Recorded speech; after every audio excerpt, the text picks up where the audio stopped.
গাজীপুরের কাপাসিয়ায় ভয়াবহ এক হত্যাকাণ্ডে একই পরিবারের ৫ সদস্যকে গলা কেটে হত্যা করা হয়েছে।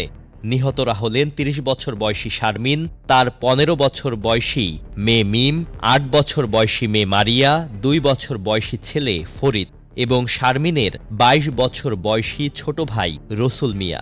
এ ঘটনায় প্রধান সন্দেহভাজন হিসেবে খোঁজা হচ্ছে শারমিনের স্বামী ফোরকান মিয়াকে। এ ঘটনার পর থেকেই পলাতক রয়েছেন তিনি। শনিবার সকালে উপজেলার রাউতকোনা গ্রামের প্রবাসী মনির হোসেনের বাড়ি থেকে লাশগুলো উদ্ধার করে পুলিশ। স্থানীয়দের ভাষ্য, শুক্রবার রাতেও পরিবারটিকে স্বাভাবিকভাবে দেখা গেছে। তবে শনিবার সকালে ঘরের ভেতরে বিভীষিকাময় দৃশ্য দেখে আতঙ্কিত হয়ে পড়েন প্রতিবেশীরা। প্রত্যক্ষদর্শীরা জানান, ৩ শিশুর গলাকাটা মরদেহ ঘরের মেঝেতে পাশাপাশি পড়েছিল।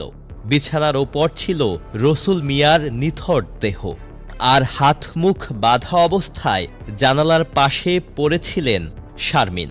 পুলিশ ও স্থানীয় সূত্র বলছে, দীর্ঘদিন ধরে ফোরকান মিয়ার সঙ্গে তার স্ত্রীর পারিবারিক কলহ চলছিল। প্রাথমিকভাবে ধারণা করা হচ্ছে, সেই বিরোধের জেরেই স্ত্রী, সন্তান ও শ্যালককে হত্যা করে পালিয়ে গেছেন তিনি।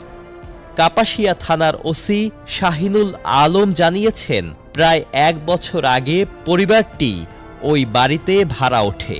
ঘটনার পর থেকেই ফোরকান মিয়া নিখোঁজ রয়েছেন। তাকে গ্রেফতারে পুলিশের একাধিক দল অভিযান চালাচ্ছে। এদিকে লাশগুলোর ময়নাতদন্তের জন্য গাজীপুর শহীদ তাজউদ্দিন আহমেদ মেডিকেল কলেজ হাসপাতাল মর্গে পাঠানো হয়েছে। মর্মান্তিক এ ঘটনায় এলাকায় শোক ও আতঙ্ক ছড়িয়ে পড়েছে।